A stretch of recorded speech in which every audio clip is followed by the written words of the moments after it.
Hey there, I want to clear something up about codependency. So I had a friend over last night and she said that she lost a tooth, and she's lost teeth before, but this one in particular created a sense of loss and mourning in her.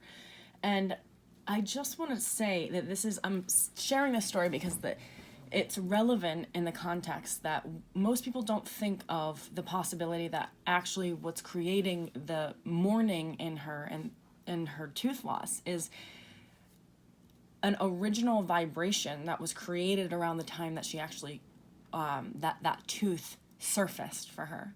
So as she's like a 6-year-old girl and her tooth is surfacing and she's feeling a particular vibration, later on in life, if she loses that tooth, that particular vibration is going to surface for her. And most people don't think that that's how the psyche goes, but that is how it goes. So I had a friend ask me if she thinks that I am basically raising my daughter to be codependent because I allow her, I don't break her will. So I'm a mother who I understand that we have to have our kids fit into a system, so they have to be able to bend, but I don't break them in getting them to bend. So when she asked me basically, like, she's 2.5 and she's still co-sleep, she still nurses, she is curious about using the potty, she's now starting to self-wean. And, we have a lot of patience in directing her. And it's not always easy, for sure. So she said, well, don't you think she's going to be codependent if you let her basically depend on you? And I really want to clear this up because it's literally the exact opposite.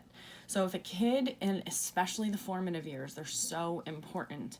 If a kid is getting all of their needs met in those formative years, they're not going to grow up to be a codependent individual, because what happens is they know what it feels like to have all of their needs met. So they then can basically carry the memory of that feeling of having their needs met. Whereas if you are a 6-month-old in a crib and your parents have just decided, okay, I'm going to let you cry it out and you're just going to sleep all night, it doesn't matter whether you like it or not, you're going to feel a sense of abandonment. And that sense of abandonment is going to be something that you never, if you don't kind of feel anything but that in those formative years, that's a signature that carries itself with you in the later years. So later on, you're still going to be chasing somebody to fill that sense of abandonment in you. So you're going to be using external people as projections of hopefully they can help fill that sense of abandonment or whatever it is for you. Everybody has a different thing that is really their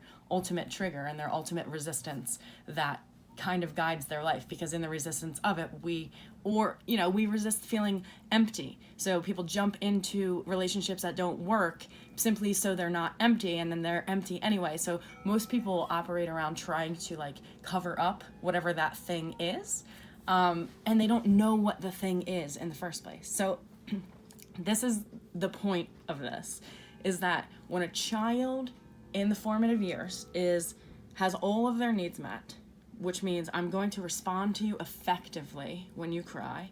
I'm going to, change you. I'm going to give you what it is that you need. I'm going to see you long enough to actually know what you're communicating to me. Because parents can learn the language of their own children if you really see a kid not as an object that you're supposed to take care of, but really see that they're a being, they're constantly talking, and you can know what it is that they're saying. And in knowing their language, you get to meet all of their needs. And if you don't take the time to do that, what I'm here to say is it's going to make everyone's life a living hell later on, because if you don't give a kid what they need when they're young, they're going to constantly come to you trying to get that need met that they never got met anyway. So the point is, if we try to make a kid individuate before they're ready, which means okay, you have to be independent now because you're a year old, and that means you have to be an independent kid. If we do that without their curiosity of independence anyway, you have basically not met a need that they themselves could not meet when they were most vulnerable, and it left an imprint in them, right?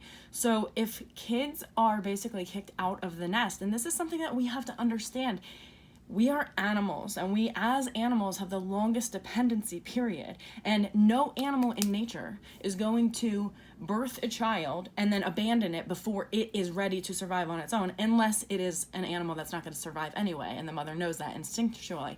But the thing is, what we do with children is invisible. We don't see the effects of the ways that we kind of abandon them. And it's not like, listen, raise your kids how you need to.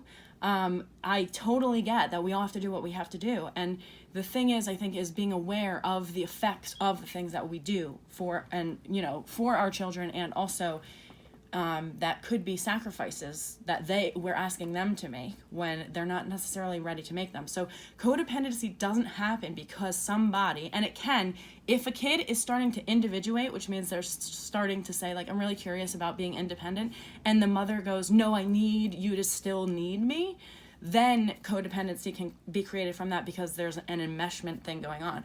But in truth, codependency is created by unmet needs, when a child didn't have the capabilities of actually meeting the needs that they needed to be met.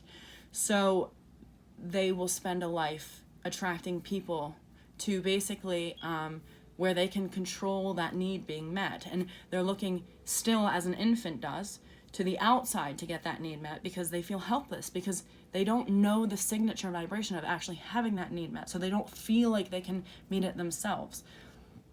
So codependency is created simply by unmet needs when a child was not able to meet them. If you meet all of your child's needs until they get to a point where they say, you know what, I actually am curious about you not needing to meet my needs. I'm going to go do this by myself. Leave me alone. Then they're going to trust themselves to always meet their own needs. And the possibility of codependency later in life is pretty much slim to none, because they're not going to need anybody to have a co-with to make themselves feel whole. Okay? So it's the voids that are created in childhood when our parents asked us to self-regulate, to shut down in order to stay in the system. They broke us.